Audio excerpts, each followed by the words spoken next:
June 15th, 1892.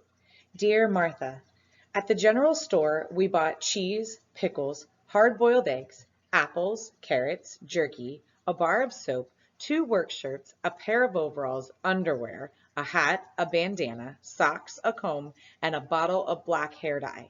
Daniel said, "What is hair dye?" I said, "You'll find out in a few minutes." We had $5.22 left. I put it in the neck pouch. There was a bathhouse where you could pay to take a bath for 10 cents. The woman in charge wasn't too friendly. I asked if she had some scissors I could borrow. She said, "I don't have any scissors that you can borrow, but I have some scissors that you can rent." She charged us another 10 cents to rent the scissors, but we needed them, so we didn't have any choice. Right away, I took Daniel out to the backyard. I said, "They're looking for a girl and a boy. You're going to cut my hair so I look like a boy. Then I'm going to cut your hair and dye it black so you look like a different boy." Daniel went crazy. "I don't know how to cut your hair, and you don't know how to cut my hair, and I ain't dyeing my hair black." He glared at me. I said, "Then we'll have to split up. They're looking for a girl and a boy. There's a picture of us on the poster, remember? Who knows how many posters are up in this town and other towns? We could be picked up by a sheriff at any moment. Jimbo himself might be here. Verna too." Daniel said, "What style do you want?" I sat on a wooden box and pulled it up close to the window so I could see my reflection. I said, "There's nothing to it. Cut my braids off and we'll even it up." Daniel cut my braids off in 2 seconds. I shook out the rest of my hair and he cut it even across the bottom. I said, "We better go a little shorter." He cut more off. I looked at my reflection, turning this way and that. I parted my hair and combed it to the side. I said, "That does it." Daniel sat on the box so I could cut his hair. I'd seen Mama cut Pap's hair many a time. The problem was I couldn't get the comb through Daniel's hair. I said, You're going to have to bathe first and shampoo your hair. It's in knots and I can't get the comb through it." I handed him the soap and he went off to bathe while I waited with Ethel. When he came back, he was all scrubbed and clean. I combed his wet hair and started cutting. I smiled. "Terrific. Look how good you look." He looked at his reflection and felt the sides and the bottom of his hair.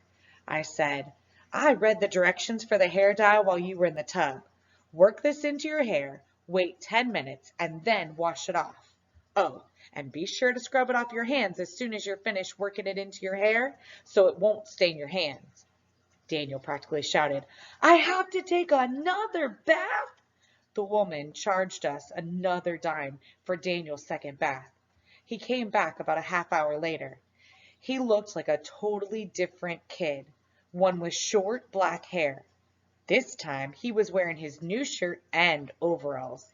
He said, "Not bad, huh?" I said, "Not bad. I wish Wanda could see you now." He grinned. "I wish she could see you. You look like a boy for true.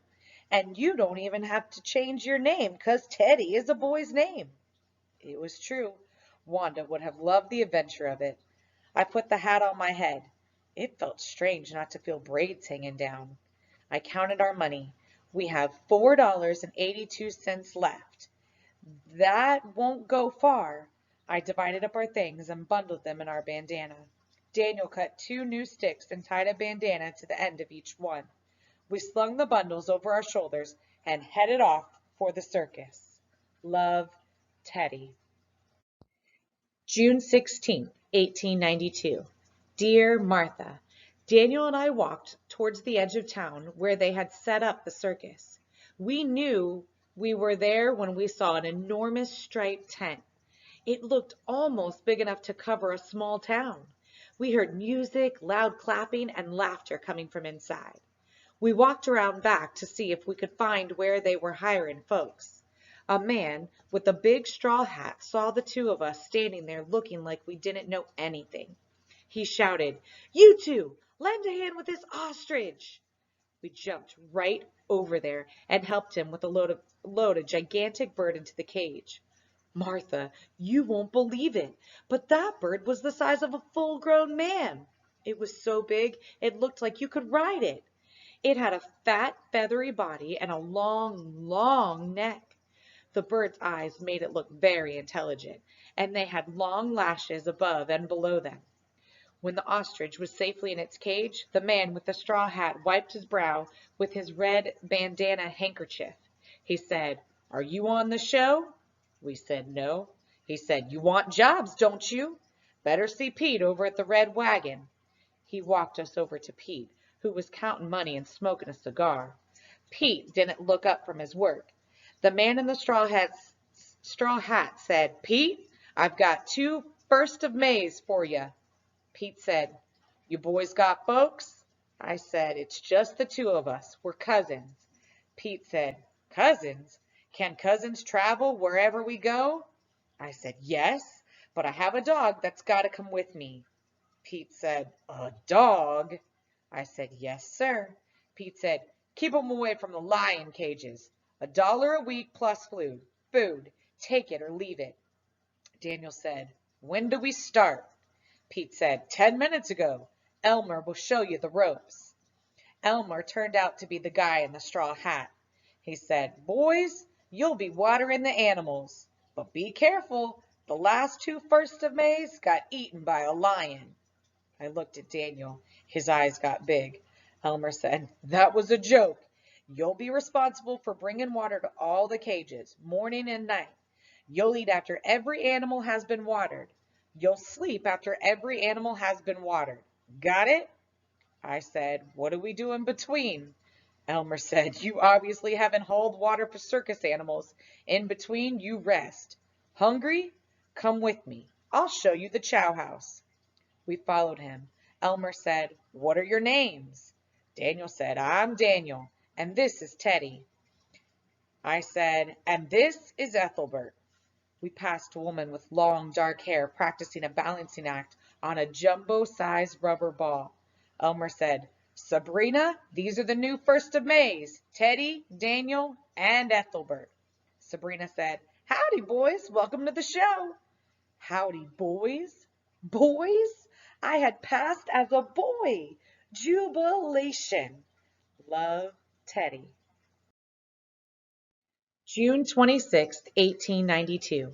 Dear Martha, do you know how many buckets of water you have to haul to water all the animals in a circus? I haven't been able to write for a while. There just hasn't been time. I don't even know what town we're in. We pack up and move every night to a new town. Besides, my hands were too sore to do anything but pick up the next bucket of water. Every muscle in my body aches. Our day starts at 5 o'clock in the morning. We go to the water wagon and start filling and hauling buckets. We go to each cage and fill the animals' water troughs with a funnel that sticks through the bars. When we first started hauling, we only had the wire handle on each bucket to hold on to. The second day, I found a rubber hose someone had thrown away. Daniel and I cut the hoses into lengths, slit each piece with my pocket knife, and fit them over the wire handles. Our handles make the buckets much easier to carry. Elmer said, "You boys know how to use your noggins." The animals who need the most water are the elephants. They drink so much they have their own water wagon. That means we don't have to haul it as far, but we have to haul a lot of it. The elephants are all girls, even though they're referred to as bulls. Elmer said that the circus doesn't keep male elephants because they're too dangerous. The elephant trainers are Susanna and Massimo, and they're from Italy.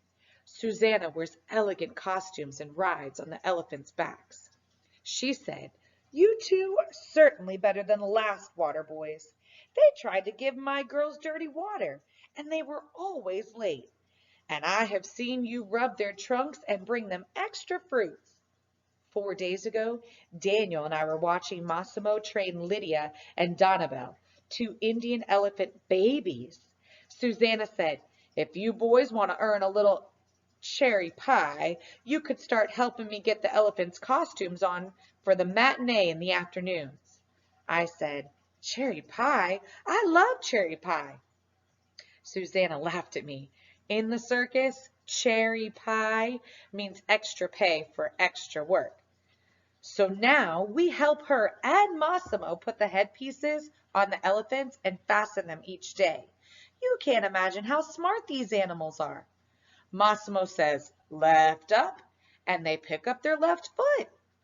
Massimo says, around the world, and they spin around in a circle. Massimo says, line grip, and they line up and grab each other's tails with their trunks. The first elephant in the line is always the matriarch, Babette.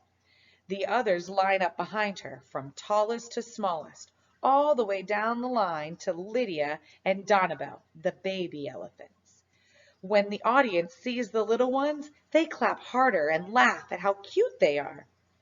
We eat in the chow house. Daniel and I are always the last to eat.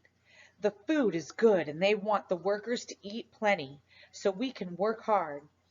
We each sleep in the possum belly, a storage shelf under the wagons. We go to sleep to the smells and snorts and trumpets and growls of animals. The lions roar all night. But the loudest animal of all is the peacock. Have you ever heard a peacock's cry? It gives me the willies. The circus performers keep to themselves and don't mix with the work crew. Elmer said, it's unusual for Susanna and Massimo to even associate with the likes of you two. The performers who work the midway have their own group too, and they're friendlier with the work crew. I met a man whose entire body is covered in hair, including his face. I met a fire eater, a sword swallower, a woman whose neck is 10 inches long, covered in brass coils, and Lena, the alligator woman. Love, Teddy.